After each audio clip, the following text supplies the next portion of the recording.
Las 8:02 de la mañana, las 7:02 en las Islas Canarias. Vamos a dar la bienvenida a todos aquellos oyentes que se incorporan a esta hora a nuestra sintonía. La sintonía es la mañana de Federico en Es Radio en esta tercera hora de programa. Les estamos informando desde las 6 en punto.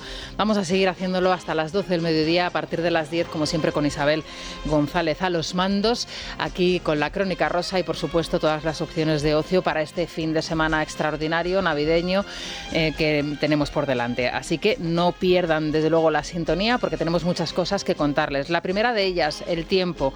Mucha precaución, sobre todo mucha paciencia, y abríguense bien y también cojan un paraguas y un chubasquero, porque la lluvia va a marcar buena parte de esta gran operación salida que coincide con este fin de semana de Navidad. Va a haber chubascos prácticamente en todo el país, puntuales. En las zonas centrales ahora mismo está prácticamente el suelo empapado en todo Madrid centro, pero tenemos 8 grados centígrados. Hoy la máxima será de 14, unas jornadas y unas temperaturas muy suaves, ya que la lluvia hace lógicamente que las temperaturas no bajen más, así que una cosa por la otra.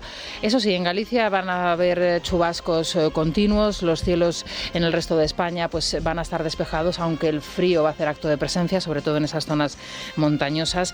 Las máximas las encontramos de nuevo en las Islas Canarias, como sucede siempre en invierno, en Las Palmas de Gran Canaria y en Tenerife, 25 grados. La mínima en Teruel, con 3 graditos.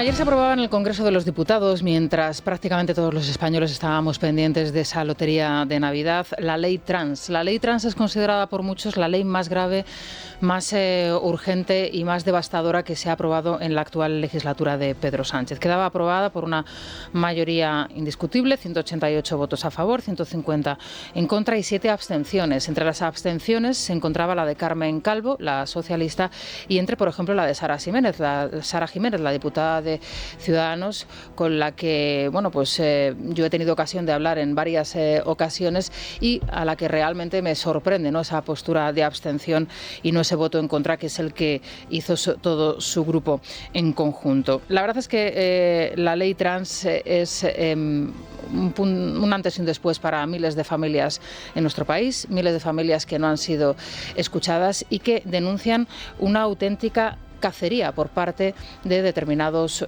plataformas, determinados grupos de interés que tienen precisamente ese interés en captar a esos niños, la mayoría de ellas niñas, por cierto, en edades muy jóvenes. ¿Sabían ustedes que en los últimos años ha habido un aumento de casos de disforia de género de más del 5.000%? Y que en algunas comunidades en España, como por ejemplo en la de Cataluña, este porcentaje aumenta.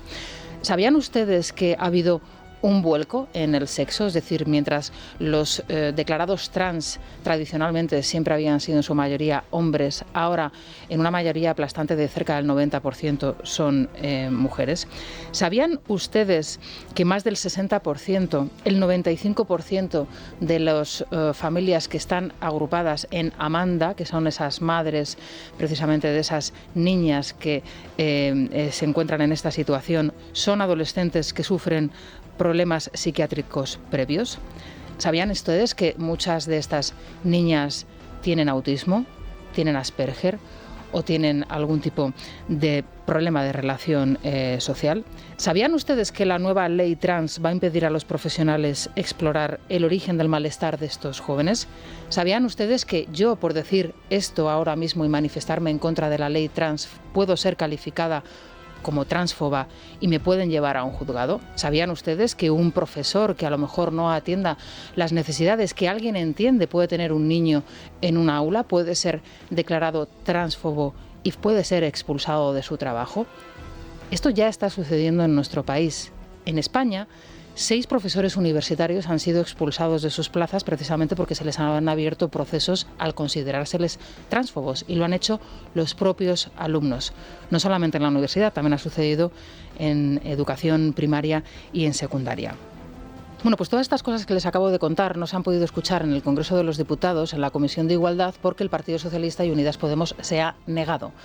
Se ha negado a escuchar a los padres, a las madres, a los profesionales, a los médicos, a los psicólogos, a los profesores, a los catedráticos, a las feministas, a las teólogas, a las pedagogas, en fin, se han negado a escuchar a todos aquellos que se han dedicado a investigar y a informarse sobre lo que estaba sucediendo no solamente en nuestro país, sino en otros países del mundo. Y esta es la clave de todo. En otros países que nos llevan la delantera, como es el caso, por ejemplo, de Inglaterra, como es el caso de Finlandia, Australia, Canadá, estas leyes, como la ley que se aprobó ayer en el Congreso, están llevando un proceso inverso, es decir, se están derogando, se están modificando, porque las consecuencias de la misma son tremendas. Solamente en el Reino Unido hay cerca de 40.000 personas que están en un proceso de transición, es decir, de arrepentimiento, y están tratando de volver otra vez a, digamos, su sexo natural de nacimiento.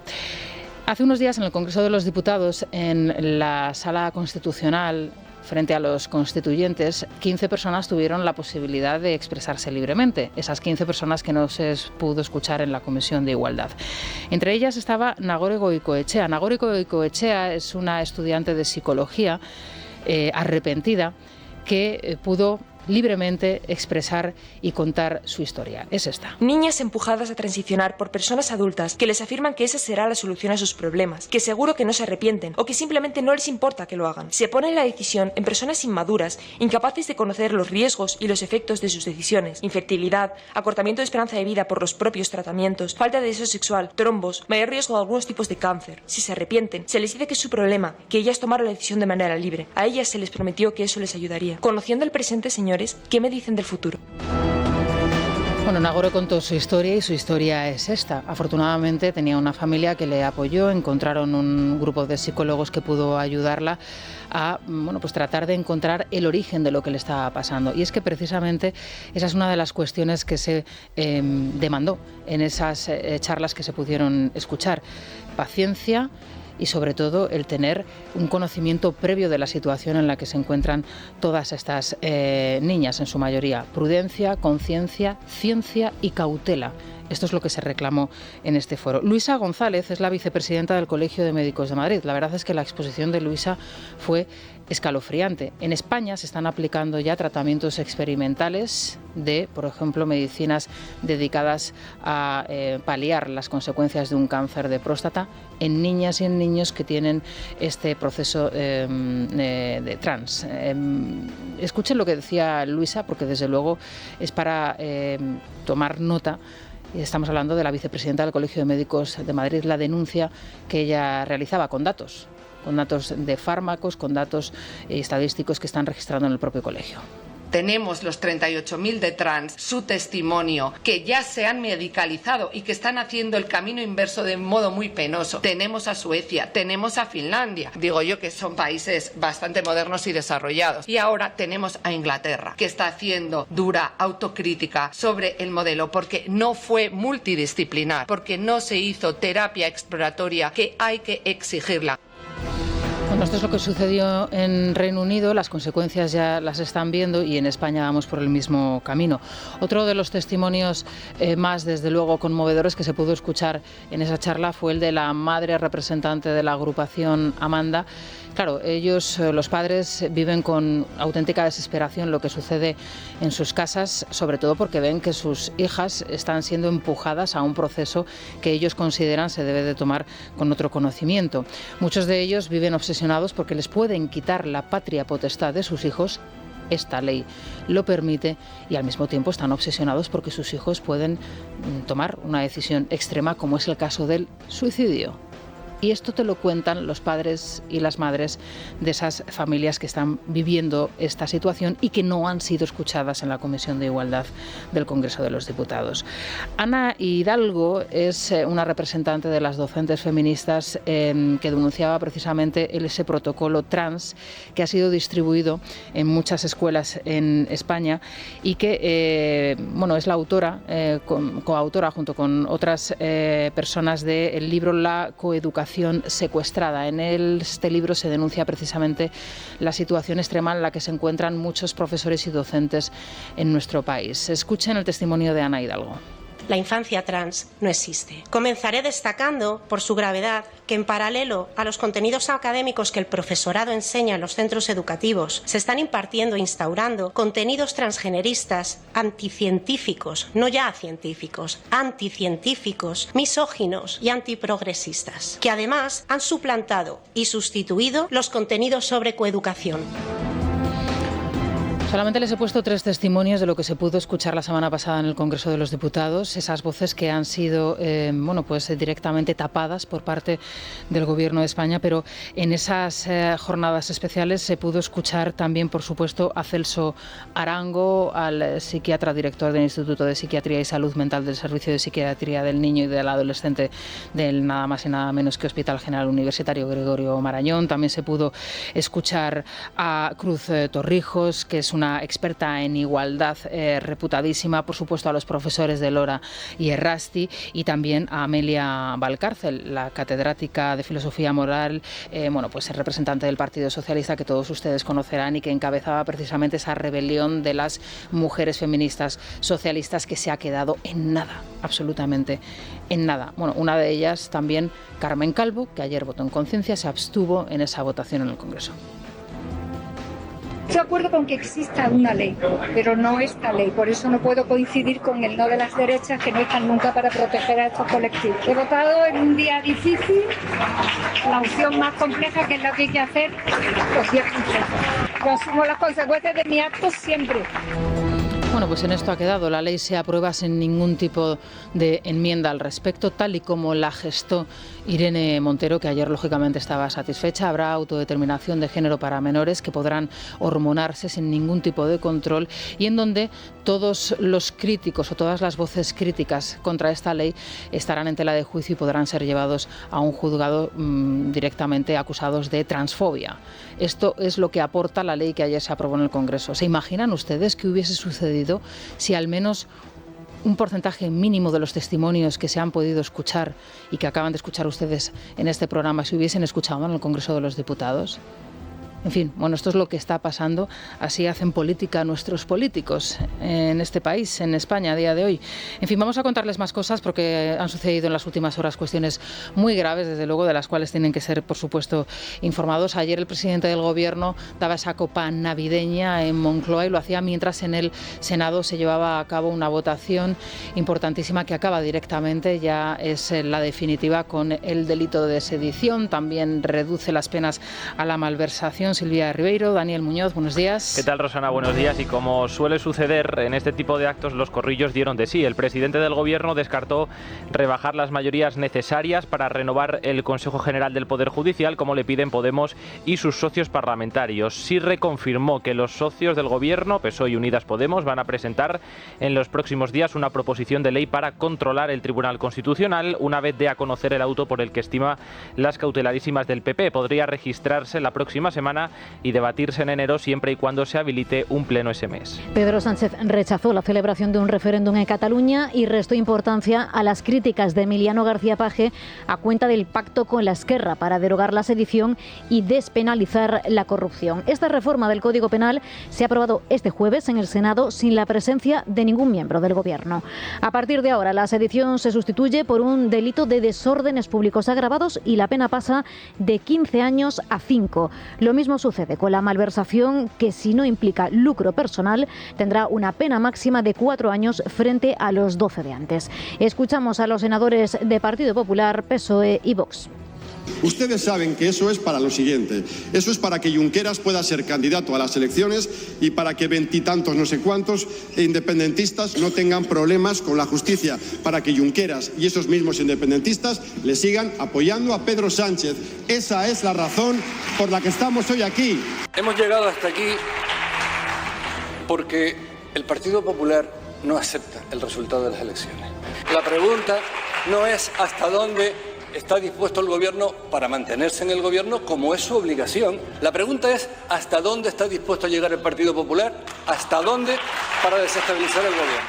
Señorías, Es claro y notorio el golpe al Estado de Derecho cometido por Sánchez y sus socios para satisfacer a sus socios independentistas y mantenerse en la Moncloa.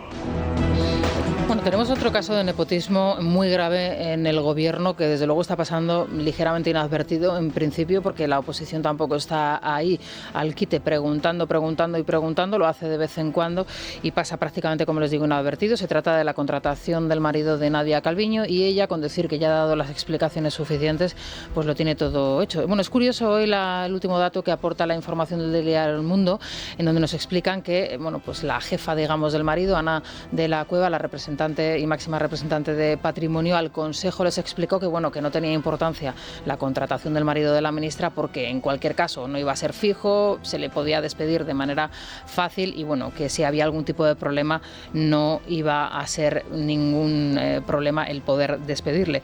En cualquier caso, bueno, pues ayer Nadia Calviño de nuevo preguntaba por esta cuestión y la cosa, bueno, pues pasa de largo. Sí, nada, se niega a dar explicaciones, pero como bien dices, efectivamente Ana de la Cueva informó al Consejo de Administración de Patrimonio de la incorporación de Ignacio Manrique de Lara el pasado miércoles, hace tan solo 2 días, un mes después de avalar su entrada para un cargo de nueva creación y cuando sí había informado, por ejemplo, de asuntos mucho menos relevantes como la incorporación de vigilantes de seguridad. La oposición y los periodistas insisten en preguntar a Calviño por esta polémica contratación, pero se niega a dar explicaciones. Interpelada por el popular Pablo Hispán en el Congreso, la vicepresidenta primera echa balones fuera.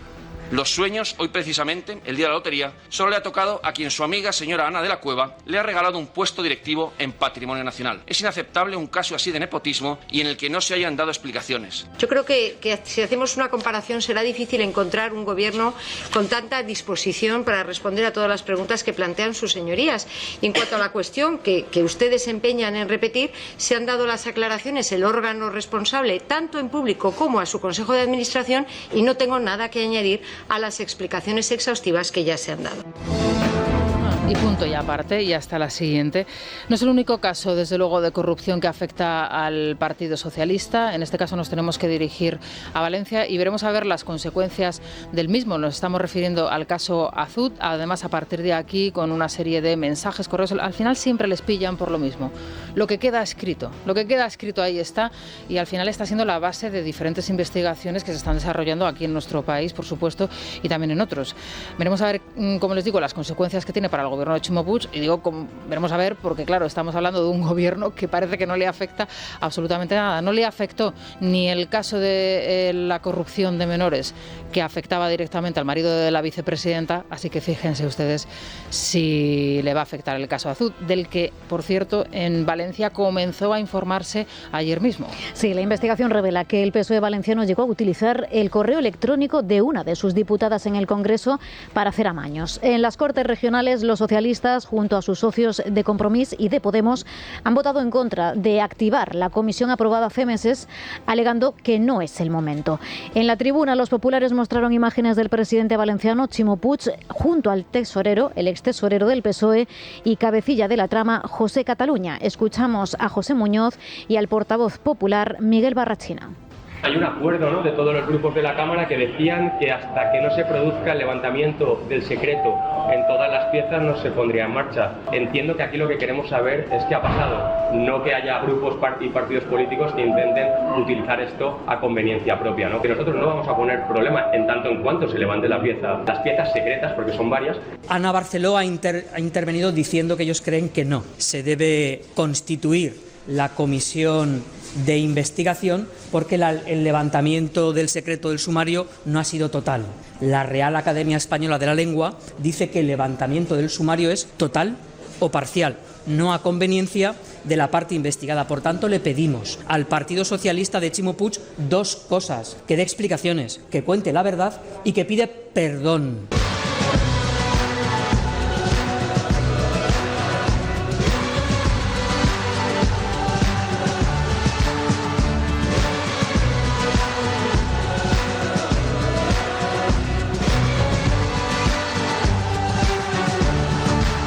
Organizando la resistencia. Rosa Díez. ¿Qué tal, Rosa? Muy buenos días. ¿Qué tal estás? Hola, Rosana. ¿Qué tal? Muy buenos días. Cuéntanos, bueno, Rosa. por todo lo que estás contando, muchas personas se preguntan si no necesitaría España un 155 para defenderse de Sánchez, porque cuando los constituyentes elaboraron la Constitución española del 78, incorporaron al texto un artículo, el 155, bien conocido ya por todos nosotros, que estaba inspirado en la figura de la llamada coerción federal, prevista en el artículo 37 de la Constitución alemana.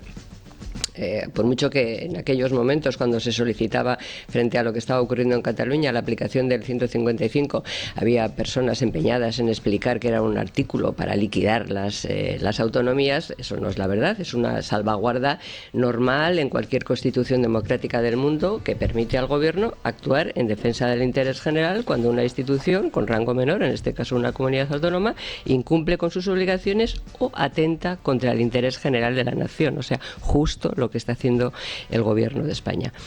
El sistema democrático, que está basado en la libre determinación, los ciudadanos pueden elegir a quien quieran de los que se les presenten, no puede impedir, no hay sistema democrático que pueda impedir que un gobernante se vuelva loco o traicione lo más sagrado, la propia democracia, en cuyo nombre ejerce el poder.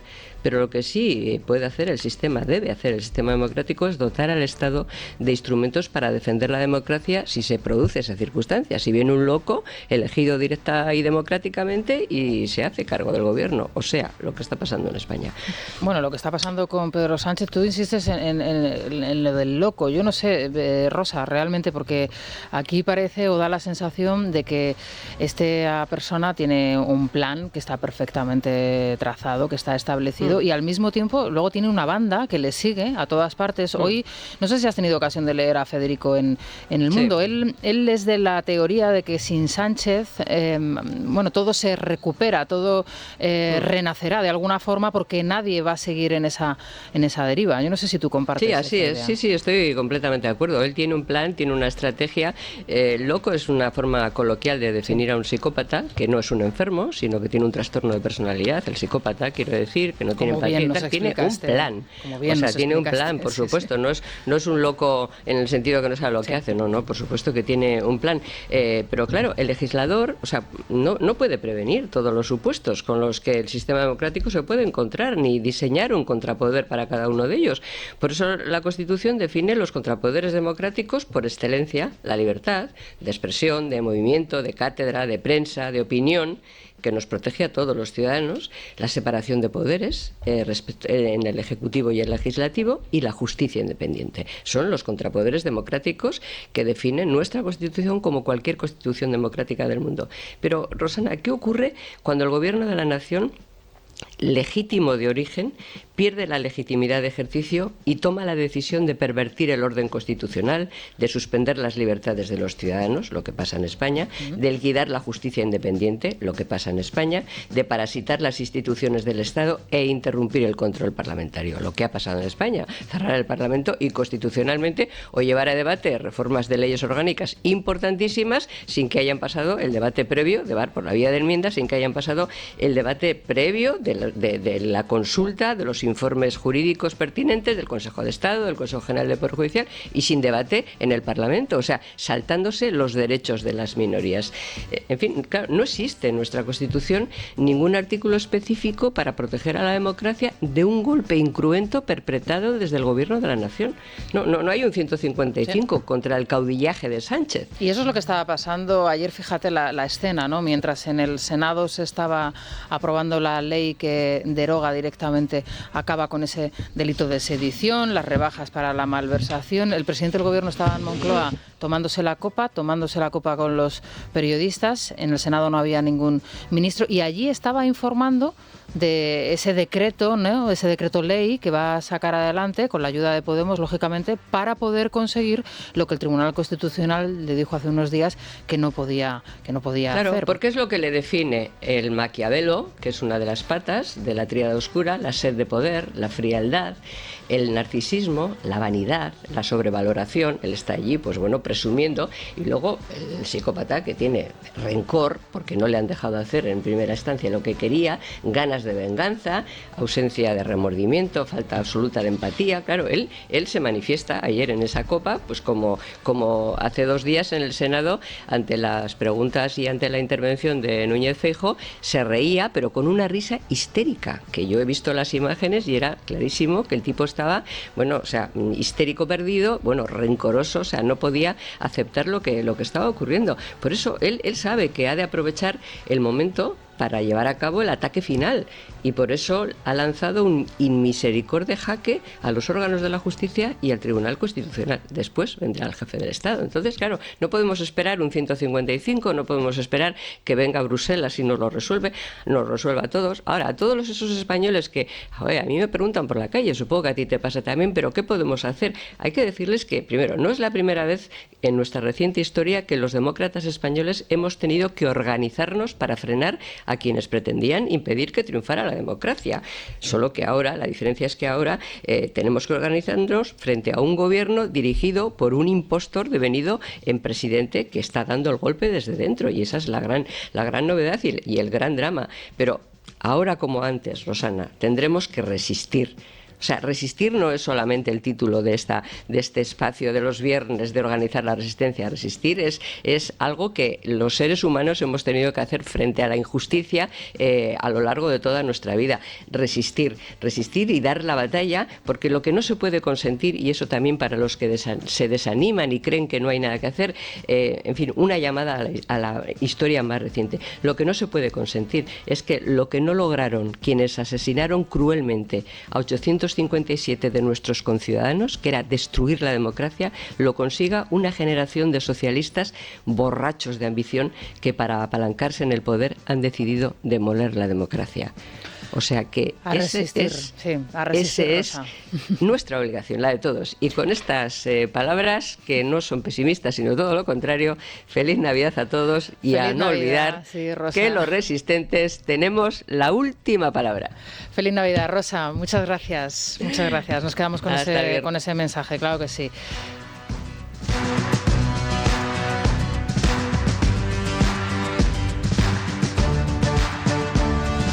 Rosa Díez con su resistencia, hoy más optimista que nunca, sí. Dani, como el tranquiler, ¿no? El tranquiler es una opción también optimista. La ¿no? agencia negociadora del alquiler, como yo digo siempre, es sinónimo de seguridad y rentabilidad, que son 2 aspectos fundamentales cuando queremos poner en alquiler nuestra vivienda. ¿Por qué? Porque selecciona a los mejores inquilinos, porque gestiona completamente esos alquileres y, lo más importante, es porque paga puntualmente las rentas a los propietarios, incluso aunque no paguen los inquilinos. El teléfono de información es muy sencillo, es el 920-20-11, repetimos, 920-20-11. Bueno, pues nos quedamos con ese teléfono, con esa tranquilidad y esa rentabilidad.